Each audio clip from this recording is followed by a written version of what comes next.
Last nails wiring ভিডিওটা viral যাওয়ার পরে সবাই নেইলস হল এবং রিমুভাল প্রসেসটা জানতে চাচ্ছিলেন।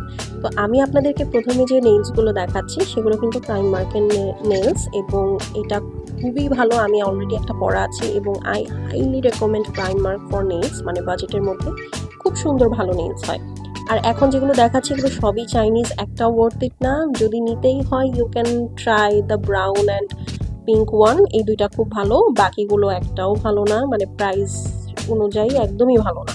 কারণ হচ্ছে ফিনিশিং সুন্দর না, সোজা কথা নেইলস সাইজ মতো পাওয়া যায় না। আর এগুলো প্রতিটার সাথে কিন্তু আপনার গ্লু থাকে, বাট আমি স্টিকার গ্লু ইউজ করা বেশি পছন্দ করি। এনিওয়েজ, রিমুভিংয়ের জন্য আপনার নর্মাল ওয়াটার, গরম পানি না কিন্তু, কারণ গরম পানি ইউজ করলে আপনার নেইলসটা গলে যেতে পারে বিকজ এগুলো প্লাস্টিকের হয়। আর অবশ্যই একটা লোশন কিন্তু লাগবে। So process is very easy. Just 2 থেকে 3 মিনিট আপনি নর্মাল পানির মধ্যে আপনার নেইলসগুলো চুবিয়ে রাখবেন, মানে হাত। এরপরে আস্তে আস্তে জাস্ট প্রেস করলেই কিন্তু আপনার নেইলসগুলো উঠে যাবে। আপনি যদি উল্টা করে টান দেন তাহলে প্রবলেম কি হবে জানেন? আপনার নেইলস উঠে যেতে পারে, নেইলস ব্লিডিং হতে পারে, আর you might hurt yourself a bit. So অবশ্যই জাস্ট প্রেস করে করে নেইলসগুলো রিমুভ করে ফেলবেন, দেখবেন the process is very easy and একদমই পেইনফুল না।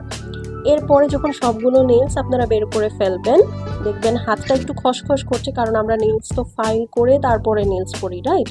সো দেখা যাবে যে নেইলস একটু খসখসে করছে। তো এই খসখসে নেইলসটা দূর করার জন্যই, নেইলসের টেক্সচারটা ঠিক রাখার জন্যই কিন্তু এই লোশনের প্রসেসটা ব্যবহার করা। সো দেখবেন লোশন, যে কোনো লোশন আপনি ব্যবহার করতে পারেন, এইটা দেওয়ার সাথে সাথে আপনার হাত এবং নেইলস একদম স্মুথ হয়ে যাবে। সো আপনি যদি 7 দিনে 14 নেইলস পরেন, এই প্রসেসে মেনটেন করে আপনি যদি নেইলস রিমুভ করেন, কোনো সমস্যা হবে না। ভিডিও ভালো লেগে থাকলে follow me for more and save this video. By.